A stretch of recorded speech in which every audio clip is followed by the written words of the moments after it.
한 주간 쟁점이 될 이슈를 패널들의 직감으로 예측하는 시간이죠. 한판 직감. 자, 오늘도 이 두 분과 함께합니다. 먼저 김용태 국민의힘 전 최고위원 어서 오십시오. 네, 안녕하세요. 김용태입니다. 그리고 박성민 더불어민주당 전 최고위원도 오셨어요. 어서 오십시오. 네, 안녕하세요. 예. 박성민입니다. 자, 본격적인 그 직감 토론에 들어가기 전에 조금 전에 이제 김남국 의원과의 인터뷰도 했었는데, 자, 이재명 민주당 대표 내일 이제 검찰에 출두하죠. 그래서 누구와 동행할 것이냐, 혼자 가야 된다, 동행해야 된다, 뭐 이런 논쟁이 나오는데 어떻게 보세요?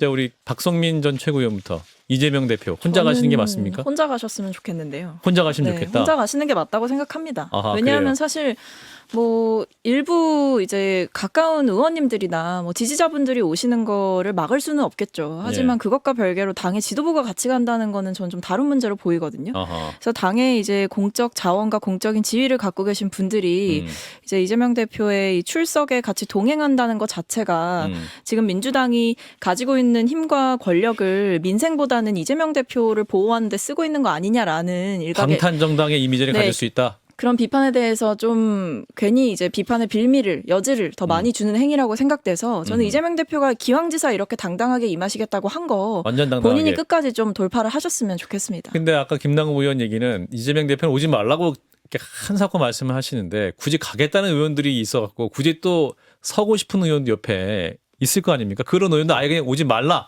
하고 우리 한민수 대변인 시켜갖고 오지 못하게 해야 됩니까? 막아주셨으면 좋겠네요. 네. 그렇게 생각한 거 아니에요? 예? 야, 내가 오지 말라고 그랬더니 진짜 오지 말라고 하지 않아? 아예 저는 그냥 이거에 대해서 국민의 눈으로 좀 바라보시는 게 국민의힘, 필요한 것 같습니다. 이재명 대표가. 이재명 대표뿐만 아니라 이제 예. 같이 지금 민주당 한사코 의원들. 자의적으로 가시겠다고 하시는 의원님들도 의원님들도 네, 길게 지도부도. 보셨으면 좋겠고요. 예. 그러니까 지금 이 건을 돌파하겠다라고 하는 이 대표의 의지가 무색해지지 않으려면 이 지도부도 같이 좀 합을 맞춰줘야 되는데 이게 더 과하게 보호해라라는 뜻이 아니라 어떻게 보면 이재명 대표가 좀 분리해서 대응할 수 있는 여지를 좀 지도부에서도 만들어줘야 되지 않을까 싶습니다. 자율적이라는 걸 제가 입증을 해드리면 한민수 대변인. 저 내일 저 안 갑니다. 성남시청에 안 가는데요. 대변이지만 안 가는데 예. 왜냐하면 제가 다른 일정이 있기 때문에 그래요. 뭐 안 갑니다. 뭐 대표한테 말씀드릴 것도 아니고 예. 왜냐하면 회의 때도 뭐 안 믿을지 모르서 뭐 김남국 의원 들고 제가 이 정도 얘기하면 뭐 믿으셔도 되는데 예. 회의 때 제가 본인이 변호사하고 같이 가겠다 이렇게 여러 차례 말씀하셨고 그 이후에 무슨 누구를 동원을 합니까? 알아서들 이제 오시는 건데 예. 대표가 그러면 알아서 오지 마라, 다 들어오지 마라 이렇게까지가 할 수 없는 거 아니겠습니까? 그런 거 한다고 해서 그 다른 최고위원들이 그걸 흔쾌히 받아들이겠습니까? 그래서 분명히 본인은 여러 차례 의사를 표명을 했어요. 비공개에서도 그냥 내가 혼자 가겠다고 하셨는데 혼자 가면은 옆에 변호사, 변호인 한 분은 가시겠죠 했는데 알아서 이제 뭐 지도부 의원들이 가겠다는 것 같은데 그리고 뭐 아까 말씀대로 옆에 이제 우리 지지하는 분들 예. 그분들한테 누가 오라고 하겠습니까? 예. 자기들이 이제 연락하고 그런 것 같더라고요. 재명인의 그런 것까지 막을 수 마을 없는 것 같아요. 카페에서는 집결하자는 글이 많이 올라오고 있다고 합니다. 뭐 대표님 우중도 알고 하면은 우리 지지자들도 좀 보시겠죠. 자제하시면 좋겠다. 근데 뭐 이제 그 당 대표가 가고 이제 다른 분들이 뭐 동의 안 할지 몰라도 우리는 이게 야당 파괴고 진짜 정적 제거하는 좀 수사 성격이 짙다고 보고 있어요. 그러다 예. 보니까 거기에 대해서 분노하시는 우리 지지자를 어떻게 오르지 못하게 할 수 있겠습니까? 예. 자, 김용태 전 최고께서는 당연히 혼자 가셔야 되는 거 아니에요? 이게 왜 논쟁거리인지 잘 모르겠는데 예. 무슨 조폭이에요? 뭐 의리 지키려고 같이 가시는 것도 아니고 대거리 하러 가시는 겁니까? 저는 당연히 같이 가는 건 아니라고 보고요. 예. 민주당이 과거에 뭐 군사 독재 정권 시절에 뭐 야당을 탄압하고 그랬던 뭐 가택 연금하고 뭐 그랬던 시절에 지도부가 함께 대응하고 하는 것은 국민들이 이해할 수 있겠습니다만 예. 지금 이재명 대표를 둘러싼 의혹들은 다 개인 일탈에 대한 비리 의혹이잖아요. 거기에 민주당 지도부가 동행하는 것은 그건 의리나 지키려고 하는 조폭들이나 하는 행동이겠죠. 그래서 가지 않는 게 적절하다. 예. 김정익 비대위원도 뭐 한 말씀 하시겠습니까? 아니 뭐 같은 생각이죠. 뭐 예. 그게 그러면 그럴수록 저는 만약에 내일 이제 민주당 의원들이 우르르 몰려가고 그다음에 또 뭐 있잖아요. 뭐 말하기가 좀 표현하기가 그런데 방송이라서 그런 예.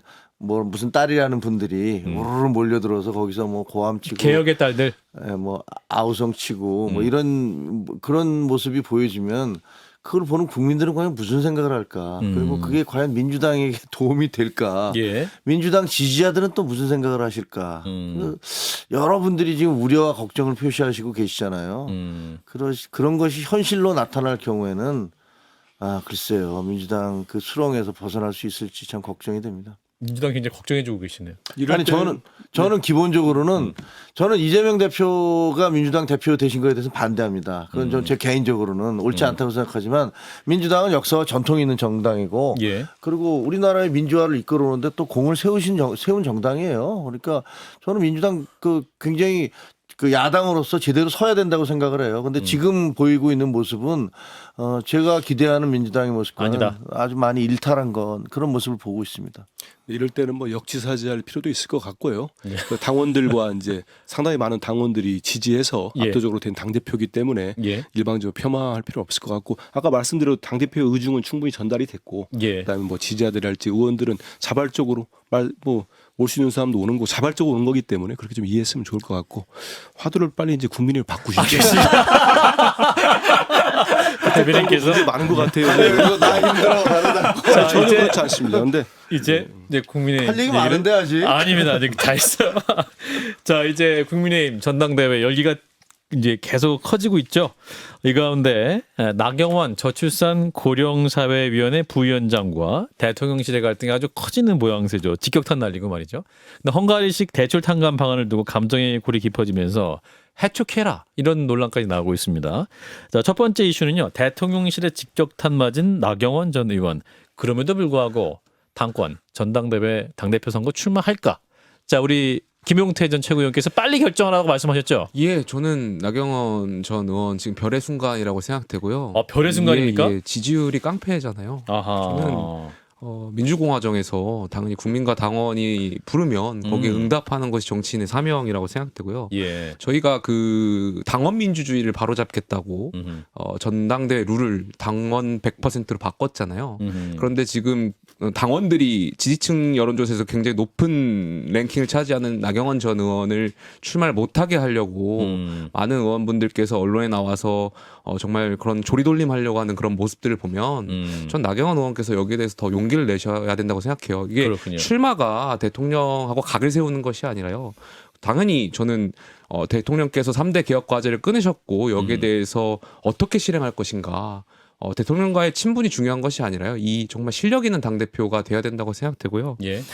나경원 의원 그 헝가리 관련해 가지고 발언한 것 가지고 예. 일각에서는 뭐 좌파 취급도 지금 받고 계신 것 같은데. 아, 그런가요? 벌써? 나경원 전 의원 굉장히 억울해하실 것 같아요. 왜냐하면 자유한국당 시절에 그 정말 뭐 바로 본인이 들진 않았지만 예. 뭐 그때 들고 있는 게 찍혔다고. 선거법이라든지 문제라고 얘기하다가. 뭐 예. 그때 공수처법이라든지 굉장히 그때 막아서셔서 그때는 보수의 여전사라고 평을 받으셨는데 예. 지금 어떤 뭐 핵심 그 관계자분들하고 의견이 좀 다르다고 해서 좌파 취급까지 하는 건 좀 보수도 아닐 수 있습니다. 대통령을 반대하면 진짜 보수가 아닐 수 있습니다. 그래서 좀 나경원 의원께서 좀 용기를 내셔야 할 타이밍이라고 자, 생각합니다. 나경원 별의 순간을 잡아라. 이게 우리 예, 예. 김용태 전 최고위원의 입장이시군요. 예, 예, 알겠습니다. 우리 박성민 최고도 말씀 주시면. 나경원 부위원장 앞에 레드카펫이 깔렸다고 생각합니다. 아, 오늘 또 주옥 같은 단어들이 많이 네. 나오네요. 자, 나경원 레드카펫이 칼렸다. 아니, 띄우는 거 아니에요? 아니 일단 그러니까 이게 별의 순간 저희가 레드카펫. 대기실에서 잠깐 얘기했지만 저희도 약간 정체성이 지금 막 흔들리고 있어요. 아, 그런가요? 예. 예. 네, 아니 사실 뭐 저나 김용태 최고나 항상 합리적인 정치인들을 좋아하고 했었는데 나경원 전 의원 같은 경우는 그런 분은 사실 아니었거든요. 상당히 이제 강한 그런가요? 강성의 이미지가 있으셨고 아, 강성. 특히 원내대표 하실 적에 당분간 정치 재개가 힘들지 않겠냐는 비판까지 있을 정도로 빠른 논란 때문에. 민심을 많이 잃으셨죠. 사실은 예, 예. 특히 중도층에게서. 근데 이러다가는 제가 봤을 때 나경원 의원이 당내 민주주의의 투사가 되실 것 같습니다. 아하. 지금 윤석열 대통령이 거의 이제 본인의 의중을 담아서 대변인실의 브리핑을 거쳐서 그러니까 예. 대통령실에서 브리핑이 나와서 공식적으로 나경원 의원을 이렇게 비판하고 반박하는 모습은 상당히 이례적이에요. 물론 그렇죠. 나경원 의원도 좀 미숙하게 하신 부분이 있죠. 어쨌든 뭐 돈이 들어가는 정책을 한다, 얘기를 한다라는 것은 본인이 이제 지위도 있고 인지도도 있는 만큼 대통령실과 좀 조율할 필요는 분명히 있었던 거예요. 예. 뭐 지금 소속도 있으시고. 예. 하지만 그렇다고 해서 대변인실에서 나서서 대통령실에서. 대통령의 의중과 다르다라고 이야기를 하는 것 자체는 상당히 이례적인 일인 거죠. 예. 그러니까 그런 거는 나경원 의원에게 또 따로 전화를 한다던가 해서 본인이 직접 좀 이렇게 좀 무마를 알수 할 수 있도록. 있게 예, 예. 하던가 아니면 그 보도 자료를 따로 이제 인수위에서 내던가 이런 식으로 조금 약한 수단들이 분명히 있음에도 불구하고 공개적으로 굳이 그렇게 면박을 주고 음. 그 찍어 누르기를 할 필요가 있었느냐 지금 상당히 치졸합니다 대통령실이. 그래서 저는 이런 식으로 하다가는 나경원 의원이 정말 오히려 더 나올 명분만 강화시켜 주고 있다라고 보이고요. 이쯤 되면 그냥 쿨하게 사표 던지시는 게 좋지 않을까라고 생각합니다. 이런 가운데 이준석 전 국민의힘 대표가 SNS에 글을 올렸습니다. 30분 전입니다. 골대를 들어 옮기는 것도 안 되니 이제 자기 팀이 아니라고 생각하는 선수들을 두들겨 패기 시작했습니다. 사실 애초에 축구가 아니었거든요. 라고 이준석 전 대표가 굉장히 또 지금 화력을 어시스트하고 있는 것 같아요. 자, 김재현 비대위원님 말씀 주세요. 이준석 대표는 예. 하여튼 표현을 사람들의 가슴에 이렇게 확 꽂히게 굉장히 잘하시는 것 같아요. 예, 뭐 예. 근데 그 표현 자체가 진실인지 아닌지는 잘 모르겠습니다만 진실 아닙니까? 저는 뭐 그렇게는 생각하지 않습니다. 아, 땅을 보시면서 말씀하셨어요. 예. 노트를 본 거예요. 네, 알겠습니다. 알겠습니다. 예. 알겠습니다. 근데 기본으로는 그 뭐 대통령실을 계속 비판하시니까 제가 조금 뭐 어쨌든 데블즈 애드보케이시라고 그러잖아요. 이렇게 예. 반대자 입장에서 변호를 한다면 예. 대통령실은 그렇게 생각하는 것 같아요. 아니 그 저출산 고령화 부위원장이 얼마나 중요한 자리인데 부총리급. 그 당대표 나오겠다고 거기 그 자리를 이용하느냐. 예를 들면 무슨 탕감을 해주겠다니 뭐느니 이런 그 부위원장으로서 얘기한 거 아니에요. 그런 그렇죠. 걸 검토해 보겠다라는 것들에 대해서 그게 우리 정책도 아닌데 당신 대표 나오겠다고 나는 당신 대표 나오는 것도 별로 그렇게 탐탁지는 않은데 예. 이거 해줬으면 좋겠는데 나오겠다는데 거기다가 이 자리를 놓고 그 정책을 얘기해? 아하. 라니까 이제 그 부분에 대해서 이용했다? 상당히 격앙된 반응들을 보이고 있는 것 같아요. 그런데 나경원 의원은 지금 이제 그 별의 순간 뭐 레드카펫 얘기하지만 마음이 얼마나 괴롭겠어요. 아, 지금. 괴로울까요, 지금? 굉장히 괴로울 거라고 아. 생각을 합니다. 굉장히 괴로울 거라고 생각을 하고 이게 두 가지가 있죠. 그러니까 과연 대통령실과 이렇게 상당히 이렇게 뭐 이 사건으로 인해서 뭐 그 이전부터 뭐 좀 어쨌는지 모르지만 이번 사건으로 인해서 그 상당히 좀 갈등 양상이 벌어졌는데 그럼에도 불구하고 당원들은 계속 지지할 것이냐 이런 부분이 궁금해요. 다음 여론조사에서 어떻게 나올지 지지도가 그게 굉장히 궁금하고 그러니까 예를 들면 떨어질 수도 있고 그대로일 수도 있고 더 올라갈 수도 있잖아요. 근데 당심이라는 게요. 이게 당원들의 마음이 요즘 당심과 당원심이 다르더라고요.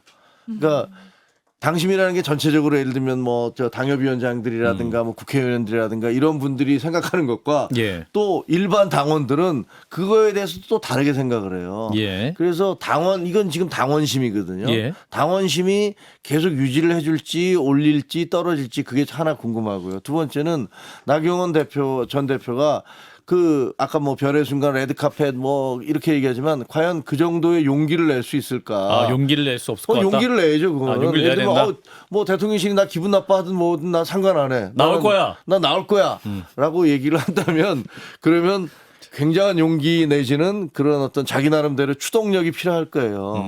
그런 것들을 놓고서 뭐 여러 가지 고민을 하고 있을 겁니다. 그렇군요. 이제 한 1분 남았는데요. 좀 한민수 대변인. 동안에요. 예, 한민수 두 분은 막 띄우고 한 분은 궁지로 몰고 있는 것 같은데 네, 이준석 전 대표 내가 궁지로 왜 말대로 몰아요? 이렇게 두드려 맞다 보면은 머리를 콩 맞으면 별이 보이기도 합니다. 저도 본 적이 있는데 아, 그런 의미에서 별의 순간이다. 근데 현재로서는 위기이자 뭐 기회이자 위기 같아요. 나경원 위기인데 의원의. 오늘 보니까 당원 100명, 천명당원 100명이 이제 촉구 기자회견 국회 소통가서 했대요. 맞아요. 근데 이 소통관을 잡아달라고 요구한 게 보도에 따르면 나경원 의원이 전 의원이 여당 의원한테 연락해서 잡았다는 거예요. 예. 이 정도면은 본인 결심이 섰다고 봐야 되겠죠. 이 정도 해놓고 물러서면은 앞으로 대중 정치인으로 서기 쉽지 않을 겁니다. 근데 쓰려면은 이런 모욕을 받았으면은 말씀대로 되게 극우성에 가는 짙었던 정치인인데 지금 완전히 개혁 정치로 왔거든요. 여기서 잡지 못하면 다시 원위치로 가거나 아니면 아주 힘든 상황이 될 수도 있습니다. 그래서 예전에 비춰질 때요. 지난 총선 때 그런 게 비춰졌다는 겁니다. 저는 극우 정치라고 하는 게 아니고 그렇게 많이 비춰졌는데 지금은 기회가 왔으니까 알겠습니다. 잡는 것도 중요하지 않을까 싶습니다. 예, 한판승부 함께하고 계시고요. 아, 재밌는 정치 이야기들 2부에서 이어갑니다. 잠시만요. 네, CBS 라디오 박정희 한판승부 함께하고 계십니다. 2부에서도 한판 직감 이어가겠습니다. 자, 국내임 전당대회 이야기하고 있었죠. 나경원 전 의원. 그럼에도 불구하고 당권에 출마할 것인가의 문제. 앞서 두 청년 최고위원들께서는 출마해야 된다. 별의 순간, 레드카펫 잡아야 된다라는 입장이셨고 김정혁 비대위원도 출마하셔야 된다는 입장이신 거죠? 아니 그건 제가 출마해야 된다 말아야 된다 뭐 얘기할 수 없죠. 비대위원이셔가지고. 아, 비대위원장 본인의 중립적인. 결정이시니까. 근데 그래도 예, 근데 알겠습니다. 저는 이게 지금 봐요. 흥행이 되고 있잖아요. 아, 관심. 어쨌든 뭐 관심 국민들의 관심이 쏘이고 뭐 쏠리고 누가 될 거야 뭐 될 거야 안 될 거야. 아, 저는 좋다고 생각해요. 예. 그래서 뭐 유승민 후보님도 그렇고 다 나와라. 나경원 후보님도 그렇고 아니 각자가 결단하셔야죠. 그럼 예, 제가 뭐 뭐라고 얘기했습니까만 예. 어쨌든 이런 역동성 선거라는 것은 언제든 역동성이 있으니까 이런 역동성을 통해서 이 국민의힘이 뭐 이렇게 굉장히 뭐 낡은 보수 노쇠한 보수가 아니라 예. 지난번 선거 때는 이준석 대표가 그 역할을 했어요. 젊은 보수의 역할. 그 다음에 이제 당에 있는 분들 얘기는 근데 그 도가 너무 지나쳐서 이게 지금 당하고 충돌이 생겼다 이런 얘기를 하지만 예. 그런 역동성 굉장히 필요하다고 생각합니다. 예. 우리 그 김용태 전 최고위원께서는 지금 장해찬 청년재단 이사장과 설전 중이시죠? 장희찬 이사장께서 또 SNS에 언급을 해주셔가지고 예. 청년 최고위원 나와서 같이 붙자고 하셨는데 어떤 입장이세요? 저는 제 SNS도 올렸지만 글쎄요 저는 그분에 대해서 별로 관심 없고요 일단. 아, 그렇습니까? 저는 또 일반 최고위원도 고민을 하고 있기 때문에. 아, 일반 최고위원 출마. 네, 그리고 가장 행동에 청년답지 않으신 분께서 또 청년 최고위원을 나가신다고 하니 그분께서 오히려 일반 최고위원으로 링을 바꿔서 아하. 같이 경쟁하는 것도 하나의 방법이 되지 않을까 그런 말씀드리고 싶습니다. 어떤 면이 청년답지 않으세요? 그럼 뭐 한판 승부에서 잘 아시지 않습니까? 아, 잘 모르겠습니다.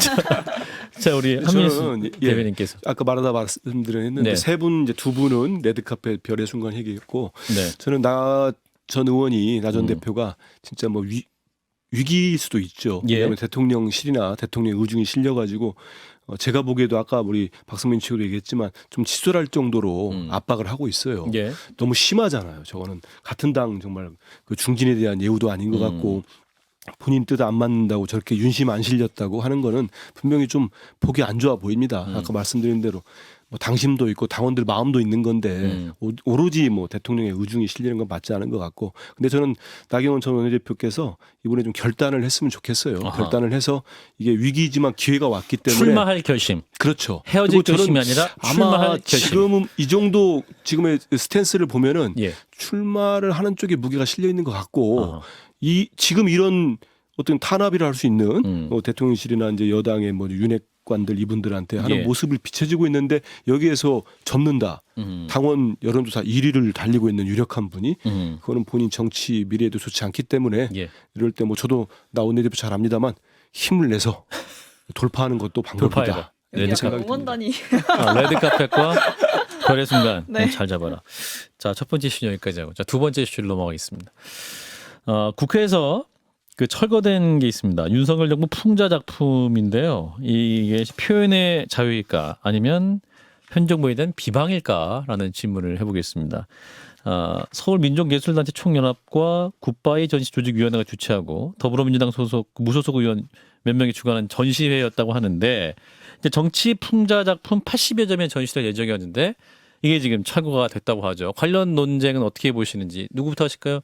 네, 김용태 전 저는 최고부터. 언제나 자유민주주의에서 표현의 자유는 인정돼야 된다고 생각해요. 네. 뭐 권력자를 향한 해악, 풍자 이런 것 저는 늘 당연시 될 수도 있고 예. 생각되는데 저는 오히려 윤석열 대통령께서 이것을 알고 계셨더라면 웃고 넘기셨을 것 같아요. 대통령 대통령이요? 성격상 허허하시면서 그냥 웃고 넘기셨을 것 같다라는 생각은 있고요.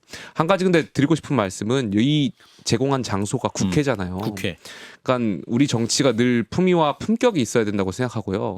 이러한 것을 표현하고 싶으셨더라면 국회가 아니고 본인들이 원하는 장소 따로 사적인 장소 가셔가지고 일반 전시회. 하셨으면 되는데 예. 국회는 굉장히 많은 외국인들도 오시고 뭐 외국 대사라든지 또 우리 국민들이 굉장히 많이 가시는 곳인데 예. 우리 정치 품격을 떨어뜨리는 행위는 좀 자제해야 되지 않나. 그게 좀 성숙한 민주주의지 않을까에 대한 생각이 전시 장소가 국회라는 점은 예, 감안했어야 예. 됐다라는 점. 박성민 전 최고는 저는 뭐 비슷한 생각이긴 한데요. 예. 나라님 욕은 언제나 어디에서나 할 수 있어야 된다라고 생각을 합니다. 네. 그래서 이번에 그 이 풍자의 주제 자체가 전반적으로 보면 윤석열 대통령과 김건희 여사에 대한 비판이 그렇죠. 주를 이루고 있더라고요. 예. 물론 작품을 제가 다 보지는 못했습니다만 이제 SNS에 보면 일부 작품이 좀 올라와 있어서 제가 쭉 보고 왔는데 예. 물론 이제 다른 보수 언론이나 이런 쪽을 비판하는 작품도 포함돼 있지만 예. 어쨌든 지금 최고 권력자인 대통령을 향한 비판과 풍자가 들어있는 작품이었다는 점에서 이렇게 빠르게 새벽에 철거될 정도로 급박하게 일이 진행돼야 됐던 이유가 무엇일까라는 의문은 남습니다. 예. 하지만 뭐 저는 국회라는 공간이었어도 상관이 없다라고 생각하기는 합니다.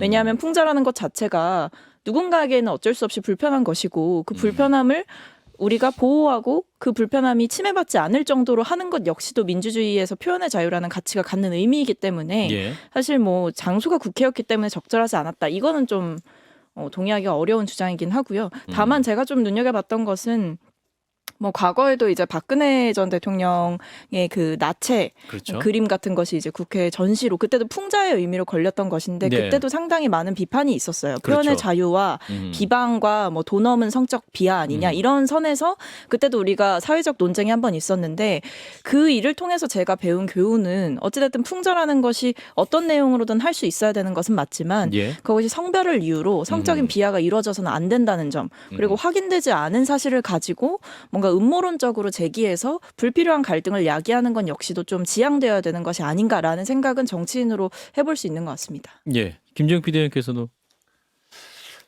뭐 아까 지금 뭐 박근혜 전 대통령 누드 전시에 대해서도 말씀을 하셨지만 예.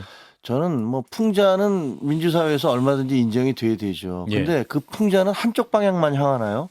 제가 그 그림들을 다 보지 못했기 때문에 뭐라고 말씀드릴 수는 없지만 박성민 최고위원이 말씀하신 대로 그냥 윤석열, 김건희 두 사람에 대한 거의 인신 공격, 인격 살인 뭐 이런 것들을 목표로 하고 있는 게 아닌가. 말은 풍자지만 예. 예를 들면 지금 똑같이 풍자를 한다면 이재명 대표에 대해서 풍자할 부분이 없습니까?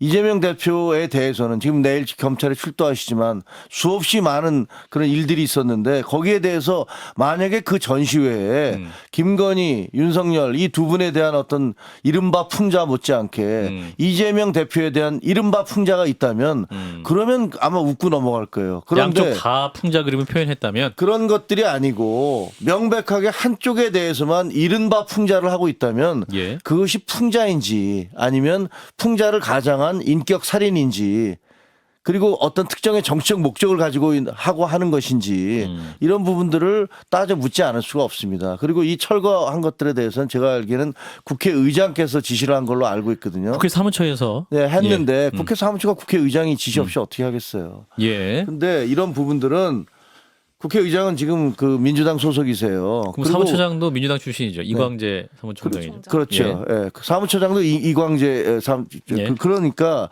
국회라는 그런 공간을 그런 국민들의 어떤 민의의 전당인 공적 공간을 풍자라는 것들을 내세워서 정치적인 인격 살인을 하기 위한 공간으로 이용했다면 그러면 그것은 굉장히 잘못된 것이라고 봅니다. 철거가 정당하다. 한민수 대변인. 이런 문제가 참 어려운 점이 좀 있는 것 같아요. 예. 2017년에 이제 그 표창원 전 의원 좀 전에 나왔던 박근혜 전 대통령 대통령의 사진, 뭐 그러니까 누드 그림 사진이었나요? 그때도 상당히 논란이 됐죠. 특히 여성 대통령이다 보니까 그런 것도 있었는데, 근데 저는 좀 그런 건 있는 것 같아요. 이게 이제 윤석열 전 대통령 저도 그림 봤는데 예. 그것 때문에 인격 살인을 했다. 그건 좀 과한 표현인 것 같고요. 근데 이거를 전시했던 부분들 자체가 그 이제 연합회인가요? 연합회나 이렇게 같이 뭐 굿바이 전시 조직위원회 예. 하는 분들이 이제 한 30점 정도를 정치 풍자만 놓고 이렇게 했더라고요. 그러니까 아까 말씀하신 대로 30여 명의 작가고 전체 한 80여 점 되는군요. 근데 만약에 다른 뭐 이제 이런 보수 성향의 단체가 예. 뭐 다른 민주당 의원들 할 수 있겠죠. 저는 그것도 할 수 있다고 봅니다. 그래서 조금 있으면 조금 더 우리가 품 있게 본다면 여유 있게 본다면 뭐 저도 만약에 너의 그림을 그렸다 하면 어떻게 생각할지는 모르겠어요. 근데 우리 사회가 조금은 이제는 뭐 지난번에는 또 고등학생의 윤석열 차도 있었잖아요. 그렇습니다. 그것도 말 그대로 진짜 뭐 만평 같은 거였는데 그 풍자하는 그림이었잖아요. 그것도. 그러니까 조금 그걸 수용할 수 있는 방향으로 갈 필요는 있는 것 같아요. 예. 무엇보다도 뭐 기분 나쁘고 정치적으로 논쟁의 소지가 될 여지도 있지만 그것보다는 우리 기본 가치인 표현의 자유를 조금 더 폭넓게 해석해주고 받아들이는 모습. 이 상황에서 이제 국민의힘 이용호 의원은 이제 문체위 여당 간사인데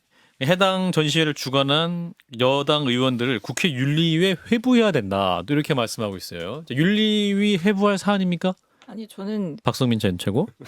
정말 이상한 소리 하신다고 생각하는데요. 아니 일단 아니 윤리위 회부 말씀하실 거면 예. 이태원 참사 관련해서 망언 쏟아내신 자당 의원들부터 윤리위 회부하시고 말씀하셨으면 좋겠고요. 예.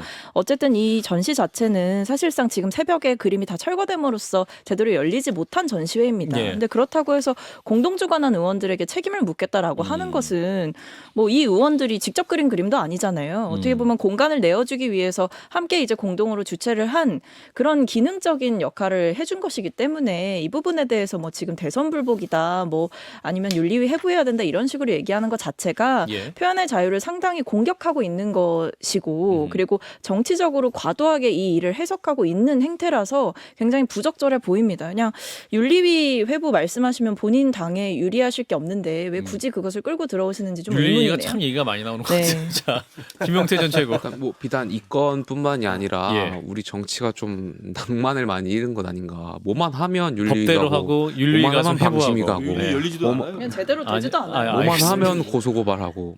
저희도 그러니까 방심이 이제 갈 수도 있을 것 같아요. 그러니까 저는 그래가지고, 좀 예. 물론 이 건 좀 다르게 봐야 되겠지만 어쨌든 예. 관용이나 이런 게 좀 더 폭넓게 인정되는 음. 사회가 됐으면 좋겠고 윤리까지 갈 사안은 아니라고 저는 개인적으로 생각하는데 예. 다만 풍자와 해악에도 저는 품격이 있었으면 좋겠어요.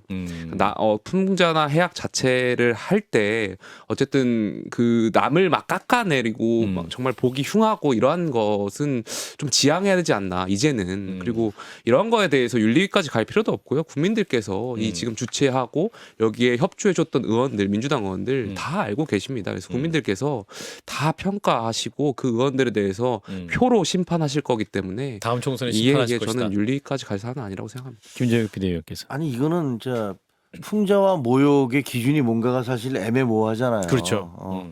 어디까지를 풍자로 봐야 되고 어디까지는 모욕이냐 이런 것들은 굉장히 까다로운 뭐 논리적 그 뭐랄까 논란이 있을 수 있는데 여기 보면 대통령과 김 여사가 나체로 있는 그림, 술 취한 윤 대통령 옆에 한동훈 장관을 안경 쓴 개로 묘사한 그림, 소주병이 나드는 가운데 그 위로 김건희 여사가 앉아 있는 모습. 이게 풍자라는 생각은 잘 안 들거든요. 풍자라는 건 보면서 웃음이 나와야 돼요. 예, 우리가 예를 들면 어떤 것들을 포르노로 볼 것이냐 예술 작품이라고 볼 것이냐라고 할 때 포르노를 보면 기분이 예를 들면 이게 뭐지라는 생각이 들면 이거는 포르노인 것이고 예. 이거 뭐지 이렇게 좀 다시 한번 보면서 생각하게 되면 이거 예술 작품이라고 하더라고요. 그런데 지금 말로만 돼 있는 것들 이런 것들 저도 몇 개 봤거든요. 근데 예. 저는 그걸 보면서 웃음이 나오거나 그냥 쓴 웃음이 나오거나 이런 게 아니라 왜 이렇게 사람을 모독하지 이런 느낌을 받았어요. 그럼 이걸 풍자라고 할 수 있을까요? 불쾌했다. 저는 굉장히 불쾌했고 그게 뭐랄까 이건 참 표현하기가 어려운데 예. 이 코미디라는 것도 마찬가지 개그라는 것도 그렇고 사람들이 웃어줘야 돼요. 근데 웃어주는 게 아니라 그 사람이 하는 말을 들으면서 굉장히 모욕감을 느끼게 되면은 그거는 개그가 아니거든요. 그림도 마찬가지고. 근데 지금 이번에 그 국회에서 전시됐던 그림 될 뻔했다. 2017년도에 그 박근혜 전 대통령에 대해서도 그것도 저는 보면서 굉장히 불쾌한 느낌을 받았거든요. 그러니까 이런 것들은 과연 이게 풍자냐 아니면 풍자를 빙자한 모독 혹은 인격살인이냐. 인격살인이라는 게 사람을 죽인다는 게 아니에요. 그 사람의 인격을 폄하한다는 거 아니에요. 이런 부분들은 저는 좀 글쎄 굉장히 저는 하여튼 좀 불쾌했습니다. 예. 자, 윤리까지 갈 사안은 맞습니까? 아니 저는 일단 정치권에서 저도 이제 정치인이 됐으니까 함부로 할 수 없는 말씀입니다만 문제만 생기면 법원으로 가고 그 검찰로 가고 이거 뭐 절대로 이준석 대표 얘기하는 거 아닙니다. 어쨌든 이렇게 그런 식으로 자기들이 해결할 문제를 가져가거나 윤리 가져갈 거는 그냥 자기 당의 문제를 가져갔으면 좋겠어요.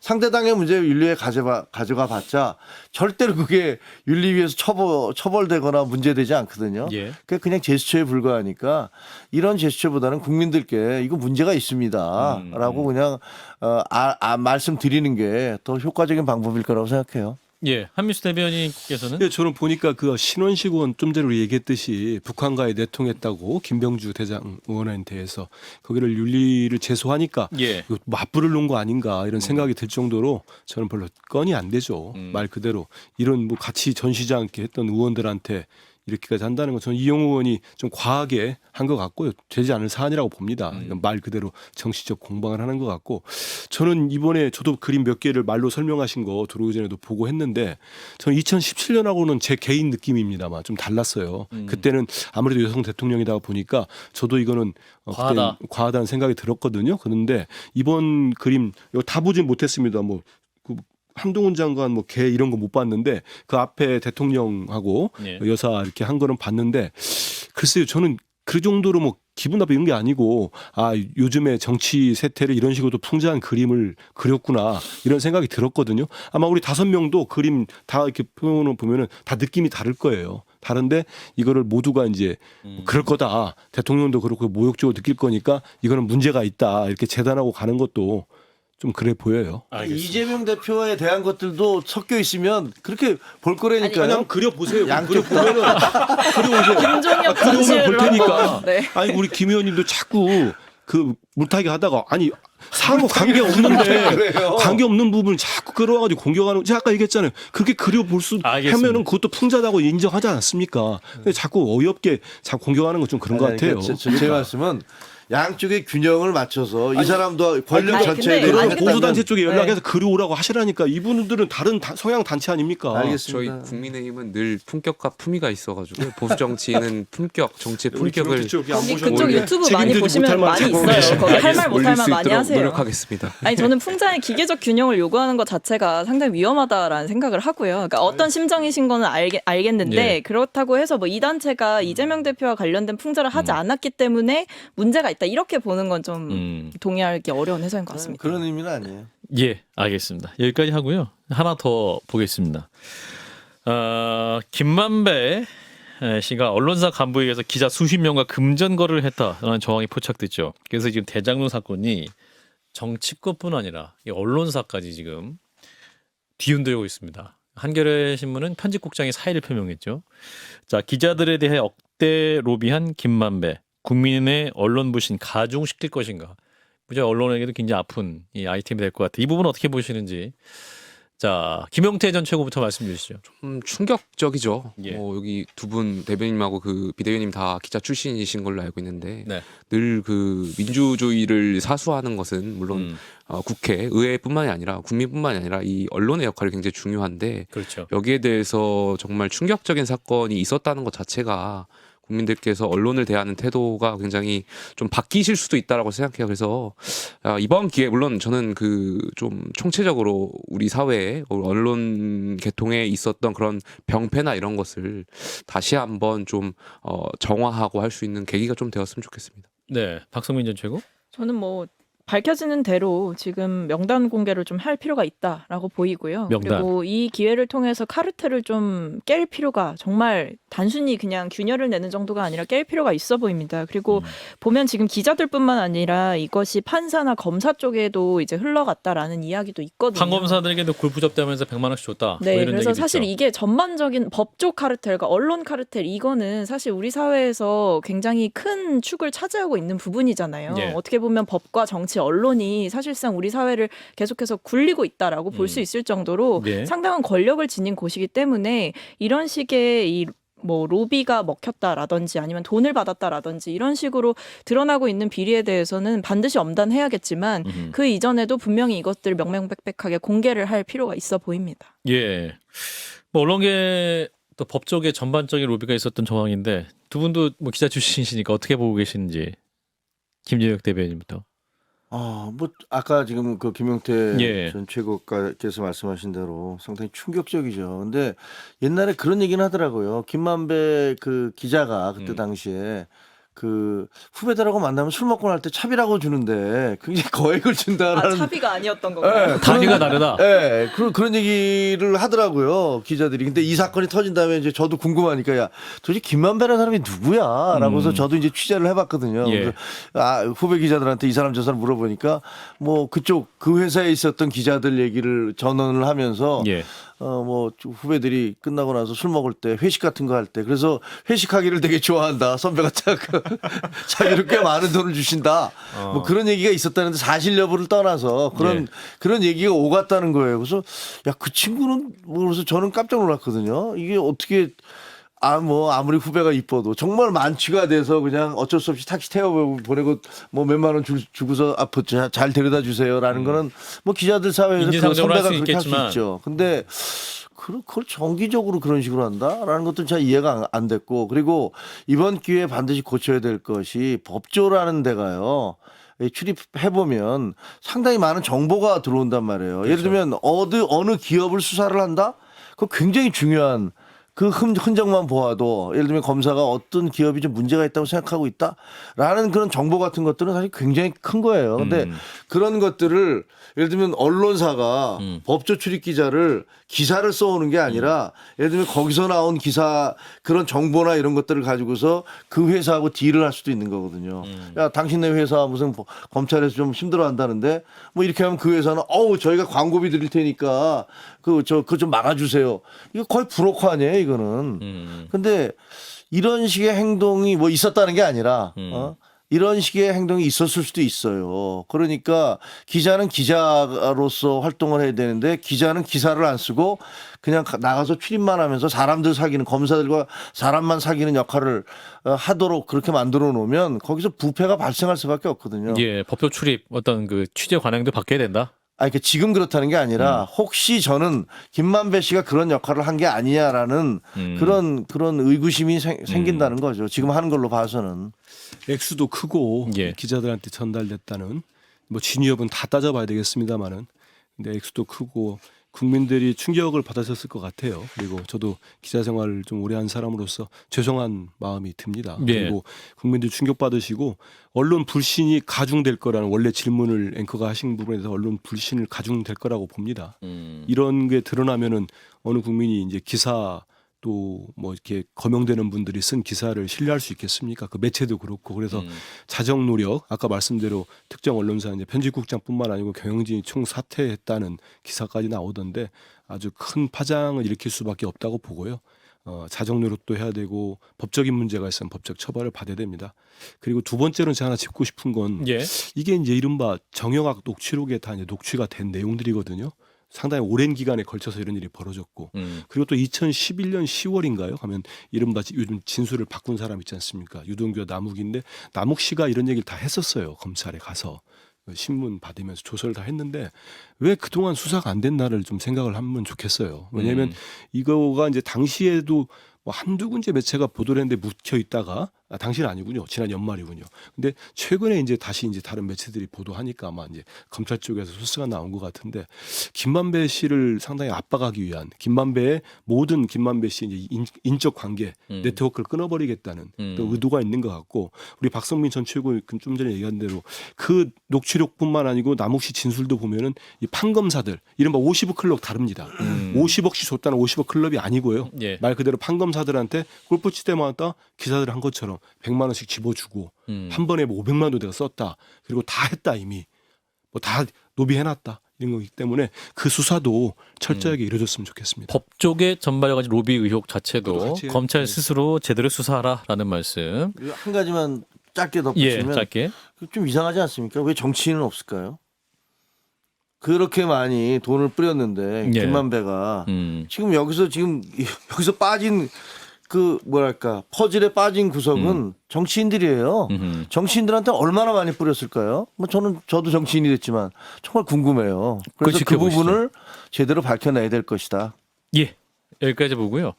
그 장해찬 이사장이 방금 전 다른 방송에서 일반 최고는 기타금 5천만 원 내야 된다. 청년들은 5천만 원 넘어가면 형편이 안 되기 때문에 10배 더 내지 마시고 김용태 전 최고 500만 원 내시고 본인과 붙으시라 라는 말씀을 했습니다. 어떻게 답하시겠습니까?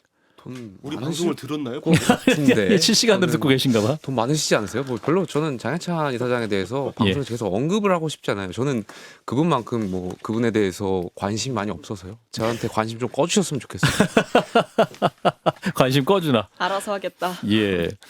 근데 이준석 전 대표가 민주주의를 빙자한 분탕질 때문에 국민의힘이 정말 손해를 많이 봤다 이런 비판을 하고 있는데 거기에 답변 마지막 짧게 듣고 마무리하죠.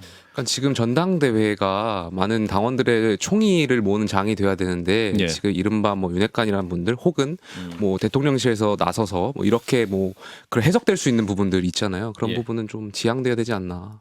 그럴 거면 차라리 전당대회 취소하고 다 같이 80만 당원들이 부속실로 들어가야죠. 당원들의 총의에 맡겨주셨으면 좋겠습니다. 네, 현재 전당대회 상황 좀 아쉽게 보고 계신다라는 말씀으로 듣겠습니다. 자, 한판 직감 오늘 함께하신 분은 김용태 국민의힘 전 최고위원, 박성민 더불어민주당 전 최고위원 두 분 고맙습니다. 감사합니다. 고생했습니다. 좋아요, 구독. 알림 설정.